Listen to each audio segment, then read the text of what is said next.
Hi, in this presentation, we will be looking into three topics of spatial databases, that is spatial query language, storage and indexing, and query optimization and processing. Spatial query language, handling complex data types like polygons, lines, points, and also simple relational database. A hybrid database structure needs to be there for spatial databases. This spatial queries should have object relational databases, and SQL 3 provides this kind of functionalities.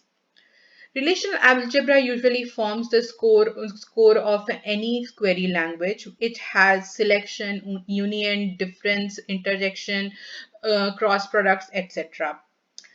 SQL is a very famous query language for traditional as well as spatial databases. Some of the functionalities are data definition language. These are the queries which have creation, deletion, addition, alteration of relation schemas. Then we have data manipulation language, which has extraction of data from relational tables and modifications of data as well. For SQL in spatial data, we usually have abstract data types and object-oriented functionalities. OGIS is a spatial data model which can be used with C, Java, SQL, etc. OGIS has a common reference like latitudes and longitudes or a grid reference, and it gives a functionality such as within, contains, overlaps, etc., which has been shown in this picture. OGIS model usually do not have north, south, east, west direction predicates, but it is specifically for object-oriented models. So we can see the different types of different types of object-oriented model in SQL and Oracle 8. In SQL 3, we have abstract data types, which has classes like object-oriented model, and the member functions can modify the values of a data type. For example, here the distance is the member function, which gives the distance between the point U and V. And the point data is stored in the form of a row type in the database. Similarly, for Oracle 8, we have a similar distance function, and we have a line string which is a variable in the form of point, and it has a maximum number of points in the line string. Also, a polygon can be represented by a line string or a variable point structure. Spatial data storage and indexing. Physical design of a database is very important because secondary storage is much slower than the memory and the processor. So storing the data very particularly in the secondary storage is very important, and indexing gives us a lot of advantages in physical design of the database. Some of the famous spatial queries are like point query, range query, and spatial joint queries, and filter and refine functionalities in these type of queries are very much useful for getting faster access of spatial data queries. Why is storage very important in spatial data? Usually, normal programming languages have high CPU cost and low input-output cost. Traditional databases have high input-output cost, but the query computations are low cost. But spatial data has both high CPU cost and high I/O cost. So the storage is very important in spatial data retrieval. Some of the functionalities which we usually see is the disk geometry. A page or disk is a block which is the smallest unit which can be transferred between the disk and the main memory. The total access time of this block is usually got by seek time, latency, and transfer time. Usually the seek time is the time taken by disk head to arrive at a particular track. Latency is the time for block to rotate under the head, and transfer time is the actual time to read or write the data from the block. We have buffer managers as well, which manages the extra pages, and it usually uses the least recently used replacement function algorithms or dbmin algorithms for giving minimum latency and replacement of the data. The records are usually stored in the form of fields, records, and files. Relational database with traditional data types have fixed length, but the record sizes can be calculated accordingly in relational database or traditional database. But in spatial databases, the record types do not have a fixed length. Usually, we use binary large object, that is blob data type for spatial data objects. Long raw is an example for Oracle, where if the data type has greater than 256 byte, this kind of data types, long raw is the data type which is used. The file structuring in a spatial database can be done by unordered, hashed, or ordered formation. Unordered means there is no ordering of the records and they are inserted as they come. So the insert is easy, but the retrieval time is more, as it requires a full scan. Hashed file organization is based on hashed functions, which stores the data in buckets based on the hash function calculated by hash function calculation of the records. It has a constant time for search, insert, and delete, but it is not suitable for range searches. Ordered storage is usually done in alphabetical order or numerical order, and binary search can be applied on this, and it is very faster for range searches. Also, in spatial database, clustering is a very important functionality, as the data is already clustered in a spatial structure. Objects which are adjacent in space are usually queried together. Hence, it should be stored together or adjacent to each other is the motto of the clustering. Spatial clustering needs distance preservation as well, because usually the disk storage is one dimensional and our spatial data is two dimensional. To convert it to from dimension to one dimension, we usually use Z curves, Hilbert curves, gray codes, and other algorithms.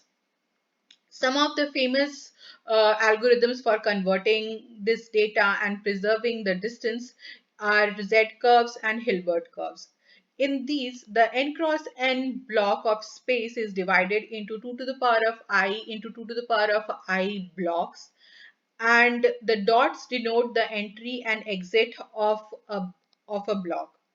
Sequence of blocks follow the Z shape, which is drawn on top of the block. Here we can see that, and the numbering is done based on the Z shape or the U shape, which is used in Hilbert curves. The calculation of Z numbers or block numbers in Z curves is usually done by interleaving the binary representation of the axis, which is programmatically easy. The calculation of Hilbert curve blocks is programmatically complex, but in Hilbert curves we do not have this diagonal overlapping. So the distance vector is much better stored in Hilbert curves than Z curves. But Z curves are very much useful because of its easy calculation of Z values. Usually, the spatial data are stored in the database along with the Z-curve numbering, which forms the key of the spatial data. And the point, neighbor, range queries can be done based on this key values of the key values, which is the Z values. Joins are usually complicated in Z curves, but the nearest neighbor searches, point, and range queries are quite simple by using the Z curves. Spatial indexing is done for faster fetch of records. Index usually stores the key of the record, which can be the Z curves or the Hilbert curve values, and the address of the page where the original spatial data has been stored. Spatial data are also stored in the form of buckets. For example, a part of the all the objects of a region are usually stored in one bucket so that the retrieval is easy. We also have grid files where the total data is divided based on grid structure, for example, latitudes and longitudes, and each block corresponds to a equal size bucket in a memory. Sometimes the grid division leads to sparse division of the spatial data and causes wastage of memory. Indexing can be done very efficiently by using R trees and R plus trees. R trees and R plus trees are usually height balanced trees like B trees, and here the objects are represented by minimum bounding region. Here we have a tree structure where the root node is the whole spatial region, and then the leaf node contains the MBR and the tuple identifier. The non-leaf node usually contains the bigger MPR, which includes the leaf node MBRs, and it contains the child pointers of its leaf nodes. Root node ideally should have at least two children if it is not a leaf node, which means that the total space is typically divided into two parts. The difference between R trees and R plus trees are in R plus trees, the overlapping of the MBRs are handled by duplicating them, but in R trees the overlapping is already, it is not duplicated. For example, here the MBR5 overlaps 6 and 4. In R trees the MBR5 is only represented in CMBR, but in R plus trees it is represented in B as well as C, where the overlapping takes place. In R trees and R plus trees, the computation time is usually logarithmic. So if the depth of the tree is small, then you can get log m n minus 1 number of levels. Node overflow in R trees is usually done by splitting the hyperplane again and again. Some of the trends in spatial indexing and handling spatial database is triad trees, where a big block of spatial region is divided into trapezoids for better geometric access. Also, we need a concurrency control in spatial database. Concurrency control is usually done in spatial database as per non as per traditional database. For example, in spatial database, it is said that search does not need any locks, but insert needs exclusive locks. Also, only one node locking is proposed for R trees. And to get a linear order of R trees, we usually use logical sequence numbers for each nodes to do a concurrency lock. Spatial join index. The join queries are very heavy for spatial data. So a join query which is frequently used can be stored as a join index table, and this join index table usually stores the relationship between the two tables in a bipartite graph. The graph usually has the two tables and the edges, and if there is a joint satisfaction between the two tables, there is an edge between them. We can also do join index table by having a page connectivity graph where the vertex represents the pages of the two relations. Coming to query processing and optimization in spatial data, there is a basic difference between spatial databases and traditional databases. In spatial data structures, we do not have any basic operations which are available for traditional database. Also, the volume of multidimensional data is too much in spatial database. Plus, we should also consider that the CPU and IO cost both are high for spatial database when we are doing query optimization. Some of the spatial database data operations which are very common are point queries, range queries, nearest neighbor, etc. The query processing for these type of operations are done in two steps, that is filter and refine. In filter, we filter out the unrelated objects based on the minimum boundary regions of the objects and give the candidate set as a result. This candidate set is then used in the refine step. In refine step, exact geometrical calculations are done on the candidate set to get the actual output of the query. Refine step is very computationally expensive. Some of the techniques which is used for point and range queries in spatial data selection is unsorted or no index. It uses full scan of the data and filters and refines the MBRs. The computation time is ON. Spatial indexing, where the R trees are used for getting the point query or range query, and it gives a logarithmic computation time. And also we can use hashing with space filling curves like Z and R. And this also gives a logarithmic computation time, but it is not as effective as R trees. But the curves are quite popular. Techniques for spatial join. As the join is very computationally expensive because there is a need for Cartesian product. So the Cartesian product can be done by either nested loop, where the records of the two tables are queried in the form of a nested for loop. This is very computationally expensive and sometimes buffers reduce this cost. Then we can do a nested loop with the help of indexing, where the R-tree indexing can be done in the inner loop. The R-tree indexing shows that if a higher node doesn't have a overlapping, then its child nodes will also not have any overlapping between the two tables. Hence, we can prune the data based on that. Also, a partition-based spatial join is suggested, where the two relation tables in which join is performed is moved to the main memory to perform the join. If the size of the two relations is too big, then the relations are partitioned and the partitions are moved to main memory. The techniques used for spatial aggregation or nearest neighbor search are min distance, min max distance, and then these two distances are used on top of R trees to prune the data. Min distance is the distance between the point and the nearest point in any edge of the rectangle. And min max distance is the distance between the point and the farthest point on any face of the rectangle which contains the nearest vertex to the point. Once the pruning is done based on these min distance and min max distance, R trees can be applied on top of that.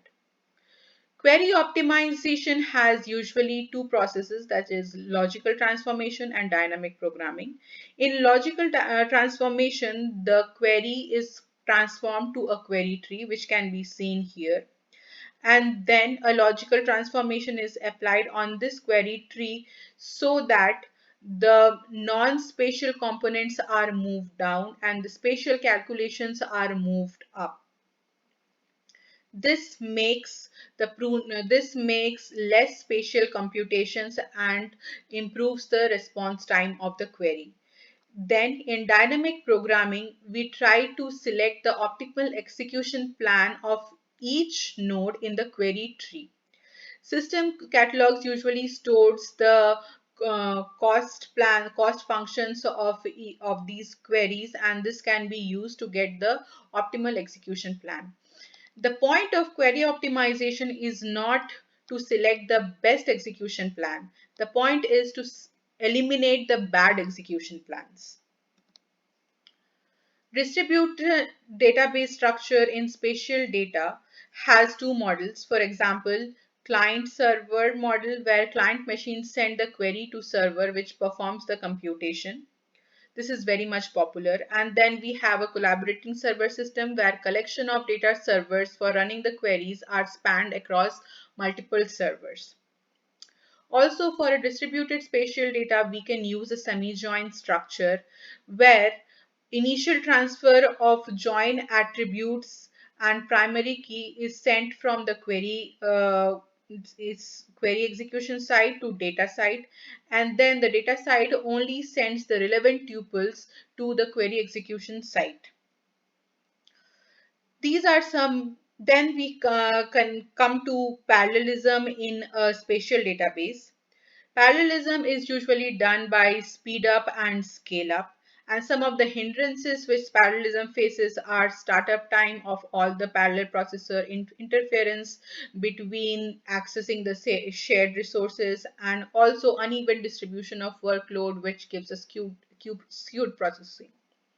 Some of the hardware architecture for parallel data processing is shared nothing, which is better, scalable, and it has a high output cost, communication cost, and replication cost. Shared disk has better communication cost and good scalability, and also processors have individual memory, so there is interference problem is resolved.